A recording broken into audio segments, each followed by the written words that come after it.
नमस्कार, स्वागत है आप सभी का। मैं हूं प्रीति। शुरुआत हेडलाइंस के साथ। केरल, तमिलनाडु और पुदुचेरी में आज थम जाएगा प्रचार। प्रधानमंत्री के सोमालिया वाले बयान पर चुनाव आयोग से शिकायत। कांग्रेस की मोदी के केरल में प्रचार पर रोक की मांग। बिहार, झारखंड में 2 दिनों के भीतर 2 पत्रकारों की हत्या। सीवान में हिंदुस्तान अखबार के ब्यूरो चीफ और चतरा में न्यूज चैनल के रिपोर्टर की मौत। सियासत तेज।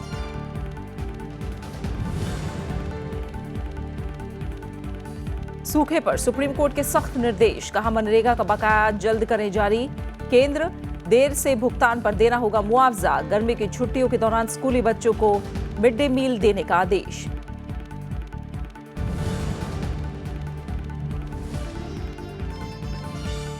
परमाणु आपूर्ति समूह एनएसजी की सदस्यता के लिए भारत को अमेरिका का समर्थन। चीन, पाकिस्तान के विरोध को किया खारिज। सदस्य देशों को लामबंद कर रहा है चीन।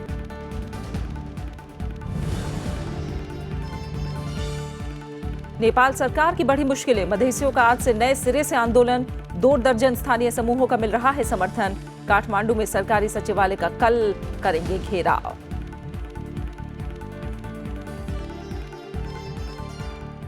तमिलनाडु, केरल और पुदुचेरी में आज चुनाव प्रचार का शोर थम जाएगा। तीनों राज्यों में 16 मई यानी सोमवार को मतदान होना है। तमिलनाडु में 234 विधानसभा सीटों के लिए 3776 उम्मीदवार चुनाव मैदान में हैं, तो केरल की 140 सीटों पर 1203 उम्मीदवार अपनी किस्मत आजमा रहे हैं। जबकि पुदुचेरी में 30 विधानसभा सीटें हैं, जिसके लिए कुल 344 उम्मीदवार चुनाव लड़ रहे हैं। इन तीनों राज्यों में वोटों की गिनती पश्चिम बंगाल और असम के साथ 19 मई को होगी। तीनों राज्यों में चुनाव आयोग शांतिपूर्ण और निष्पक्ष चुनाव के लिए कड़े कदम उठा रहा है। 1 महीने से फ्लाइंग स्क्वाड सक्रिय दिखाई दे रहे हैं। उन्होंने करीब 150 करोड़ से ज्यादा का कैश इन चुनाव में जब्त किया है। कांग्रेस ने चुनाव आयोग से प्रधानमंत्री नरेंद्र मोदी के केरल में प्रचार करने पर रोक लगाने की मांग की है। पार्टी ने आयोग से पिछले दिनों रैली में प्रधानमंत्री की केरल की तुलना सोमालिया से करने वाले बयान को लेकर शिकायत दर्ज कराई। केरल में प्रधानमंत्री नरेंद्र मोदी के विवादित बयान को लेकर कांग्रेस का एक प्रतिनिधिमंडल कल चुनाव आयोग से भी मिला। नरेंद्र मोदी की शिकायत करते हुए कांग्रेस ने उनके खिलाफ कार्रवाई की मांग की। दरअसल प्रधानमंत्री ने एक चुनावी रैली में राज्य के आदिवासियों में शिशु मृत्यु दर के आधार पर केरल की तुलना अफ्रीकी देश सोमालिया से कर दी थी। आयोग को सौंपे ज्ञापन में कहा गया है कि प्रधानमंत्री ने जो तथ्य अपने भाषण में पेश किए हैं वो निराधार हैं। पार्टी का मानना है कि प्रधानमंत्री नरेंद्र मोदी ने अपने पद की गरिमा का ख्याल नहीं रखा है। To believe a prime minister more than ordinary people, and we have therefore in the end asked the election commission to take 3 very categorical steps. Number 1, to declare that the Prime Minister of India has violated the Model Code of Conduct, Clause 2 in particular, to pass strictures against him, and to prohibit him from campaigning in Kerala at any point of time from here onwards. मुख्य चुनाव आयुक्त नसीम जैदी ने कहा है कि बुजुर्ग मतदाताओं की सहूलियत के लिए मतदान केंद्रों में विशेष इंतजाम किए गए हैं। इसमें शारीरिक रूप से सक्षम लोगों और बुजुर्गों के लिए अलग कतार की व्यवस्था शामिल है।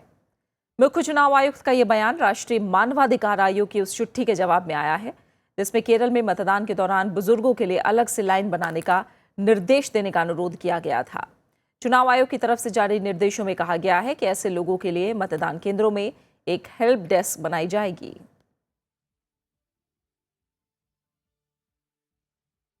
पिछले 2 दिनों में बिहार और झारखंड में 2 पत्रकारों की हत्या कर दी गई। बिहार के सिवान में शुक्रवार शाम दैनिक अखबार हिंदुस्तान के ब्यूरो चीफ राजदेव रंजन की गोली मारकर हत्या कर दी गई। हमलावर 2 मोटरसाइकिल पर सवार होकर आए थे और घटना को अंजाम देने के बाद फरार हो गए। हत्या की वजह का फिलहाल पता नहीं चल पाया है। पुलिस मामले की जांच कर रही है। बीजेपी ने पत्रकार की हत्या के मामले में नीतीश सरकार को निशाने पर लिया है। वहीं पड़ोसी राज्य झारखंड के चतरा में एक न्यूज चैनल के रिपोर्टर की गोली मारकर हत्या कर दी गई। टीवी रिपोर्टर अखिलेश प्रताप सिंह की हत्या के विरोध में शुक्रवार को चतरा बंद रहा। पुलिस ने पूछताछ के लिए कई लोगों को हिरासत में लिया है। पत्रकारों और राजनीतिक दलों ने दोषियों को तत्काल गिरफ्तार करने और मृतक के परिजनों को मुआवजा देने की मांग की है। सब लोग चिंतित हैं और सब लोगों के मन में एक ही डर लगा रहता है कि कहीं बिहार फिर पुराने दिनों की ओर लौट कर न चला जाए।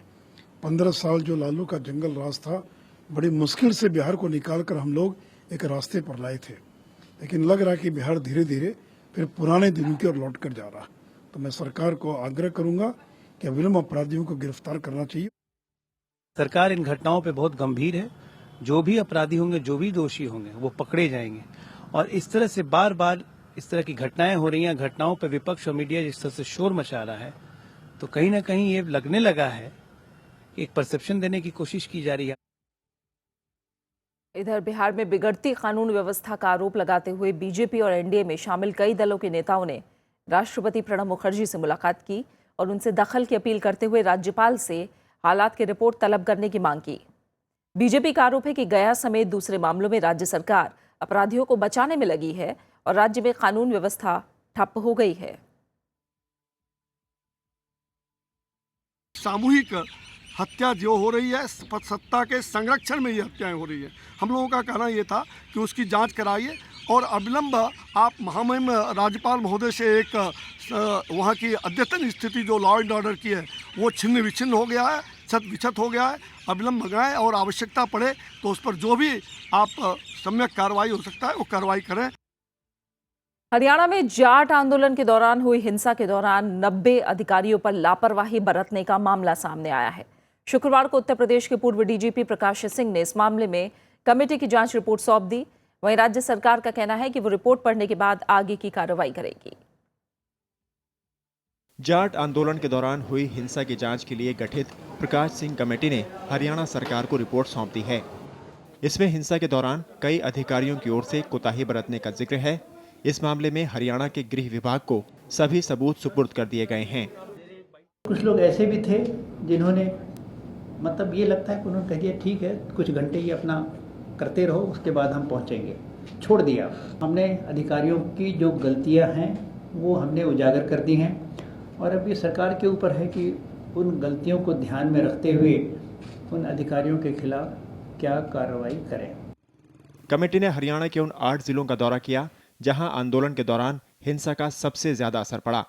इसमें रोहतक, झज्जर, सोनीपत, पानीपत, जींद, हिसार, कैथल और भिवानी शामिल हैं। कमेटी ने यहां 2000 से ज्यादा लोगों के बयान दर्ज किए और करीब 150 वीडियो सबूत इकट्ठे किए।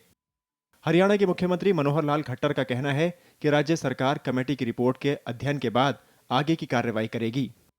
देखिए, अभी रिपोर्ट आई है, इस रिपोर्ट का अध्ययन हम करेंगे और रिपोर्ट अध्ययन करने के बाद जो भी रिपोर्ट के अंदर रिकमेंडेशन की गई होंगी उनको हम पालन करेंगे उनका सख्ती से। गौरतलब है कि फरवरी में हुए जाट आरक्षण आंदोलन के दौरान राष्ट्रीय राजमार्ग समेत कई मुख्य सड़कों को बाधित किया गया था और कई इलाकों में हिंसा और लूट की घटनाएं हुई थी। इस मामले में पुलिस और प्रशासन पर लापरवाही बरतने का आरोप भी लगा था। Bureau report, Rajya Sabha TV. Congress ने जाट आंदोलन पर प्रकाश सिंह कमेटी की रिपोर्ट को ऑपरेशन कवर अप करार दिया है। पार्टी ने इस आंदोलन के दौरान हुई हिंसा की सुप्रीम कोर्ट के मौजूदा जज से 90 दिनों के भीतर जांच की मांग की है। पार्टी की ओर से अपनी मांग दोहराते हैं कि सुप्रीम कोर्ट के सिटिंग न्यायाधीश के देखरेख में एक पूरी जांच करवाई जाए। जांच 90 दिन के अंदर समाप्त हो, दोषियों और उपद्रवियों को सजा दी जाए और आज तक खट्टर सरकार ने मुआवजा नहीं दिया जिनका नुकसान हुआ था संपत्ति का, वो सारा मुआवजा जान माल का फौरी तौर से दिया जाए। मालेगांव धमाका मामले में साध्वी प्रज्ञा ठाकुर समेत 6 लोगों को क्लीन चिट मिल गई है। एनआईए की तरफ से शुक्रवार को कोर्ट में दाखिल की गई चार्जशीट में कहा गया है कि इनके खिलाफ कोई सबूत नहीं मिले हैं। बाकी आरोपियों पर मुकदमा चलेगा। कांग्रेस ने केंद्र पर जांच अधिकारियों पर दबाव बनाने का आरोप लगाया है। सरकार ने विपक्ष के आरोपों को खारिज किया है। एनआईए ने मालेगांव धमाका मामले में शुक्रवार को कोर्ट में चार्जशीट दाखिल की। इसमें साध्वी प्रज्ञा ठाकुर समेत 6 लोगों को क्लीन चिट दी गई है। एनआईए ने कहा कि इन लोगों के खिलाफ कोई सबूत नहीं मिले हैं। चार्जशीट में कर्नल पुरोहित समेत 10 आरोपियों के खिलाफ मुकदमा चलाने की बात कही गई है।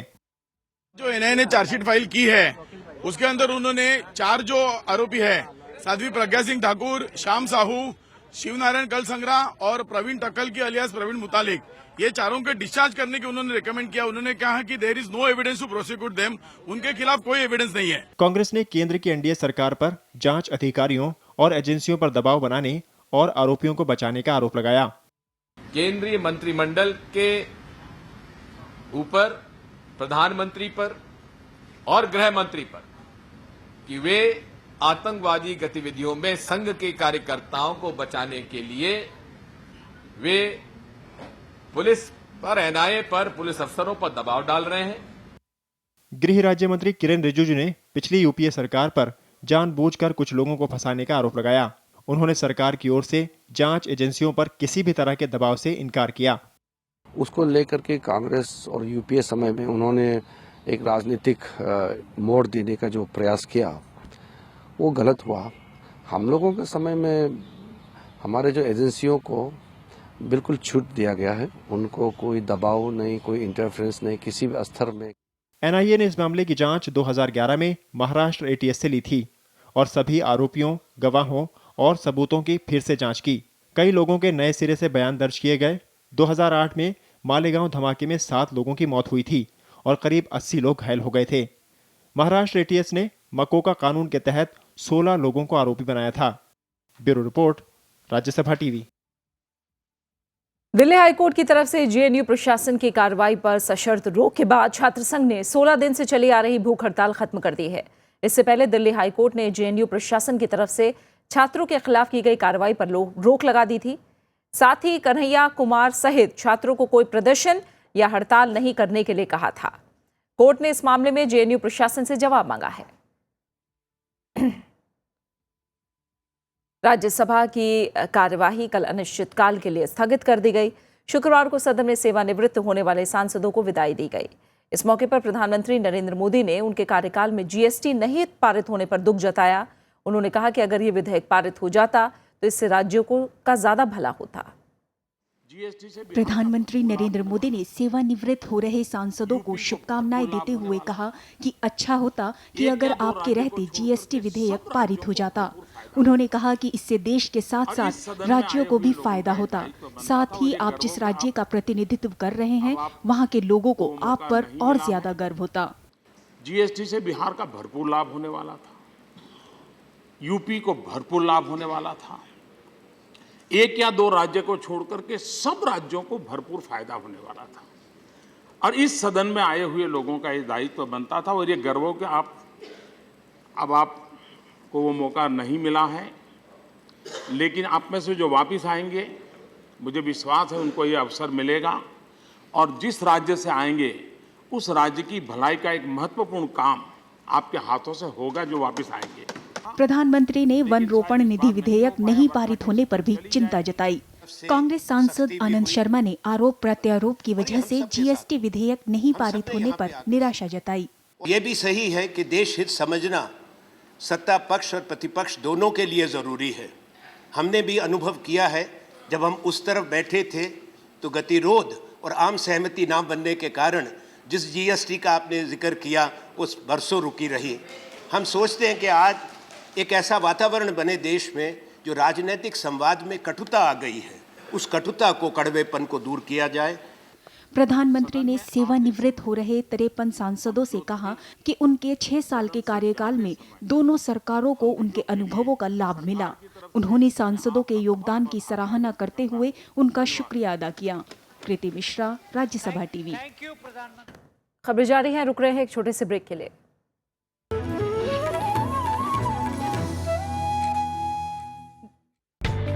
कलम गवाह है कि इस कड़ी में मिलिए वरिष्ठ पत्रकार और संपादक अच्युतानंद मिश्र से।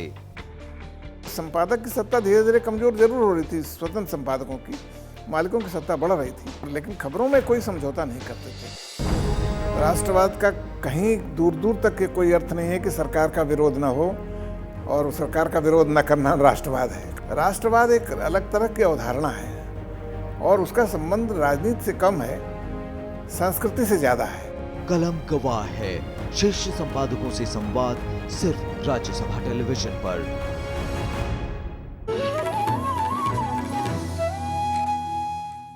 सुप्रीम कोर्ट ने आपराधिक मानहानि कानून के खिलाफ दायर याचिका पर कल बड़ा फैसला दिया है। कोर्ट ने कहा कि आईपीसी की धारा 499 और 500 संवैधानिक रूप से सही हैं और किसी व्यक्ति के सम्मान को क्षति पहुंचाना मानहानि के दायरे में आता है। साथ ही कोर्ट ने निचली अदालतों पर मानहानि की शिकायतों पर समन जारी करते समय सावधानी बरतने को कहा है। सुप्रीम कोर्ट ने शुक्रवार को आपराधिक मानहानि की संवैधानिकता को चुनौती देने वाली याचिकाओं पर फैसला सुनाया। कोर्ट ने कहा कि आईपीसी की धारा 499 और 500 को हटाया नहीं जाएगा और आपराधिक मानहानि कानून बना रहेगा। सुप्रीम कोर्ट ने कहा कि ऐसी कोई भी आलोचना जिससे किसी व्यक्ति के सम्मान को ठेस पहुंचे वो मानहानि के दायरे में आता है। डेफमेशन का सेक्शन अपहोल्ड कर दिया है कॉन्स्टिट्यूशनली। इसने इसलिए किया होगा क्योंकि आर्टिकल 21 जो है वो इन्विसेज करता है कि सिर्फ लाइफ जो है, लाइफ का मतलब लाइफ नहीं है, ये है life with dignity. Supreme court ने कहा कि आलोचना की एक सीमा होती है, वो कानून के दायरे में होनी चाहिए, लेकिन किसी की छवि खराब करने के लिए ऐसा किया जाता है तो मानहानि मानी जाएगी। जब तक उसने ये होल्ड कर दिया कि ये कॉन्स्टिट्यूशनल है, लिहाजा पॉलिटिशियंस को या किसी को भी अपने जुबान पर लगाम लगानी पड़ेगी। दिल्ली के मुख्यमंत्री अरविंद केजरीवाल समेत कई नेताओं ने आपराधिक मानहानि की संवैधानिकता को चुनौती दी थी और दलील दी थी कि आईपीसी की धारा संविधान से मिले अभिव्यक्ति के अधिकार का उल्लंघन है। Bureau report, Rajya Sabha TV. अब खबर सूखे और जल संकट की।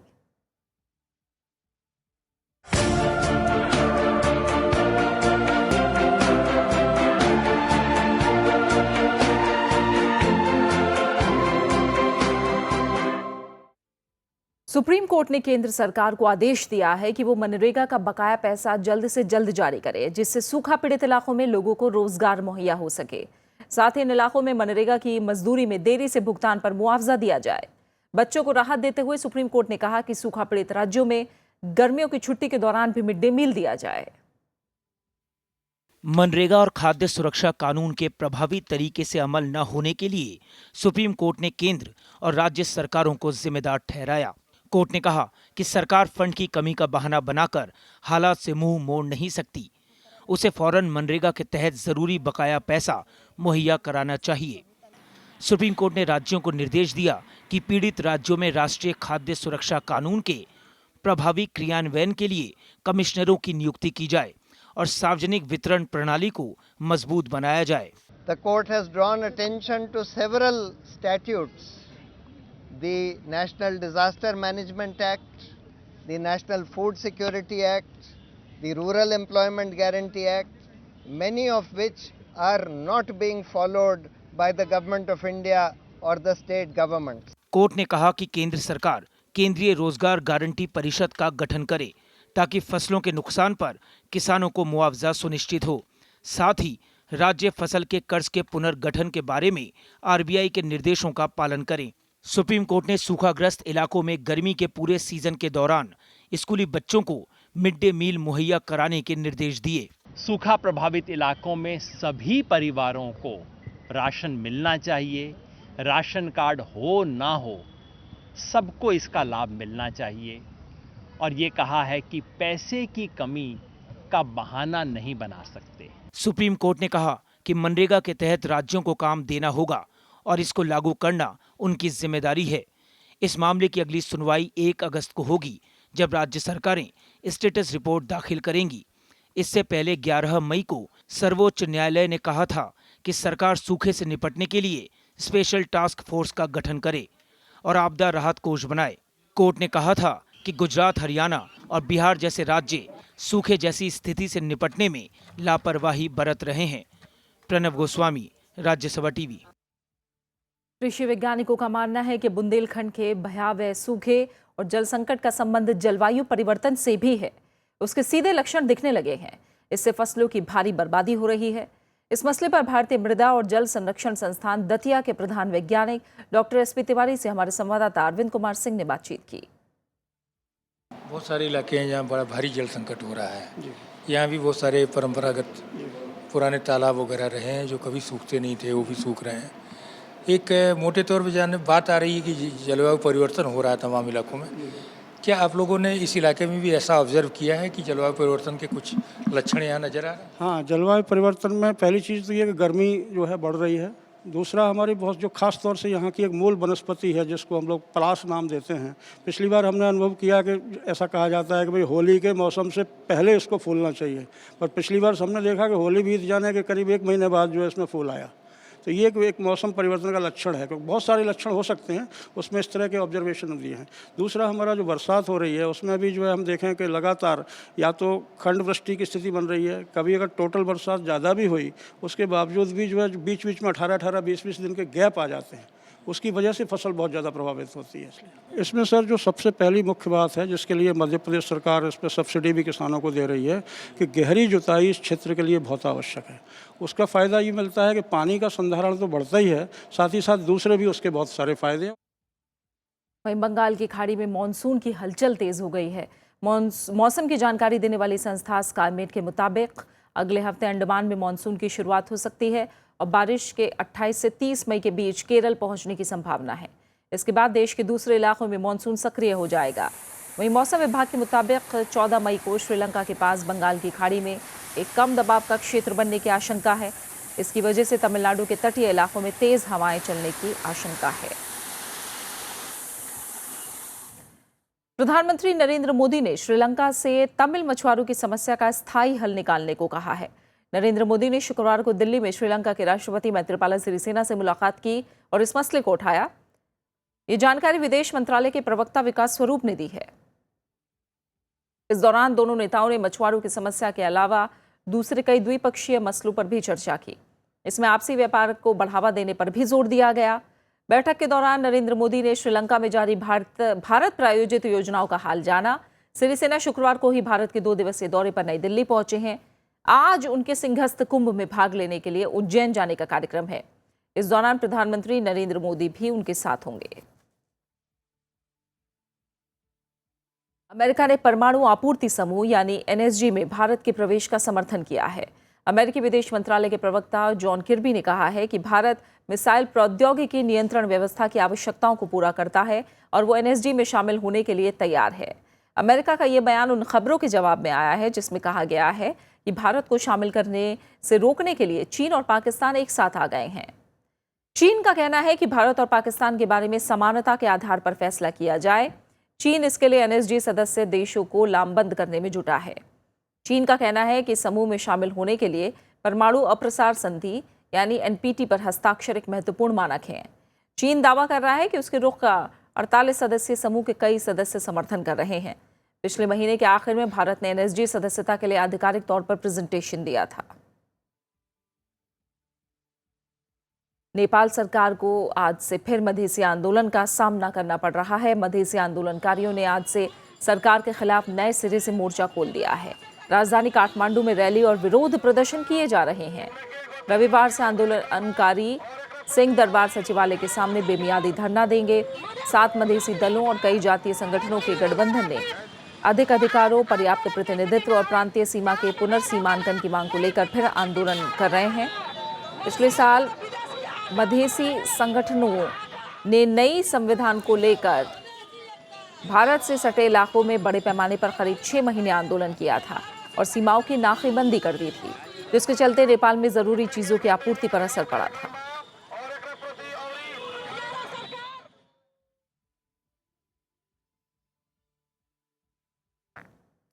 अफगानिस्तान के राष्ट्रपति अशरफ गनी ने पाकिस्तान पर अपने देश के खिलाफ अघोषित युद्ध छेड़ने का आरोप लगाया है और कहा है कि तहरीक-ए-तालिबान क्षेत्र के लिए सबसे बड़ा खतरा है।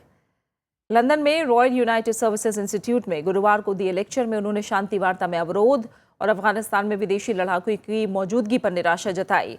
अफगानिस्तान के राष्ट्रपति ने कहा कि उनके यहाँ लड़ रहे आतंकी पाकिस्तान से आ रहे हैं। मूलभूत मुद्दा पाकिस्तान के साथ शांति है, लेकिन वो अफगानिस्तान के खिलाफ अघोषित युद्ध लड़ रहे हैं। अशरफ गनी ने कहा कि अफगानिस्तान समेत एशिया में शांति और स्थिरता विश्व समुदाय के लिए बड़ी चुनौती है। असम में ग्रीन हब फिल्म महोत्सव का आयोजन किया गया है। यहाँ पूर्वोत्तर के युवा कलाकार अपनी डॉक्यूमेंट्री फिल्मों के जरिए पर्यावरण और वन्य जीव संरक्षण से लेकर परंपरागत खेती को बचाने का संदेश दे रहे हैं। इन फिल्मों को अंतर्राष्ट्रीय स्तर के महोत्सवों में भी नामित करने की तैयारी है। असम के तेजपुर में आयोजित ग्रीन हब फेस्टिवल के पहले दिन वन्यजीव और पर्यावरण को बचाने की मुहिम नजर आई। बात चाहे नागालैंड की नदी को बचाने की हो या अरुणाचल प्रदेश में पाए जाने वाले याक के संरक्षण की, इन युवा फिल्मकारों ने अपनी डॉक्यूमेंट्री के जरिए जलवायु परिवर्तन के खतरे के प्रति आगाह किया। इन्होंने पूर्वोत्तर की विरासत को भी कैमरे की नजर से दुनिया के सामने पेश किया।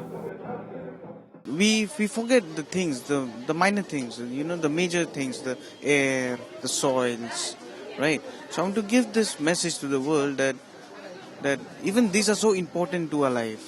These are all nature. This one, it brings one, you know, environment that is so essential for us. Festival में परंपरागत फसलों और उनके महत्व से जुड़ी डॉक्यूमेंट्री को दर्शाया जा रहा है। ग्रीन हब संस्था ने आदिवासी और पिछड़े इलाकों के 20 युवाओं को चुना है, जिन्हें स्कॉलरशिप के जरिए ट्रेनिंग दी गई और अब उन्हें यहाँ पहला मौका दिया गया है।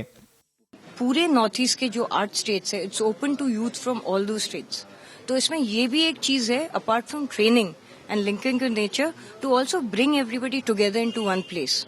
आपने नॉर्थ ईस्ट में कॉन्फ्लिक्ट के बारे में सुना है, वायलेंस के बारे में सुना है। Can we create a space जहां they can become friends, because they are the generation which has to take it forward. अभी तक क्या था कि ये लोग नेचुरलिस्ट तो बहुत अच्छे हैं, लेकिन इनको फिल्म मेकिंग की जानकारी नहीं थी। इनको ये नहीं पता था कि अपनी कहानी, अपनी स्टोरी एक अच्छे तरीके से कैसे प्रेजेंट करें दुनिया के सामने, अपने लोकल इलाके के जंगल की प्रॉब्लम कैसे रखें। अब 1 साल के दरमियान हमने इनको कैमरा की ट्रेनिंग दी। ये अपने तरीके का पहला समारोह है जिसमें डॉक्यूमेंट्री पर पैनल डिस्कशन और चर्चा भी हो रही है।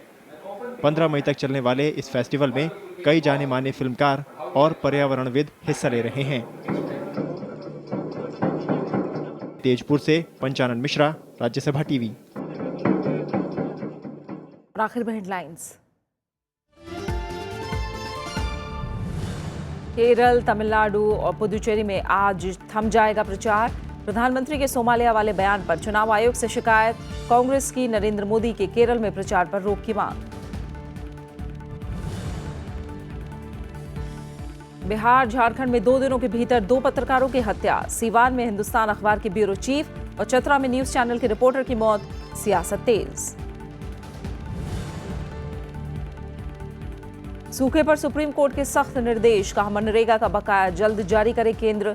देरी से भुगतान पर देना होगा मुआवजा। गर्मी की छुट्टियों के दौरान स्कूली बच्चों को मिड डे मील देने का आदेश।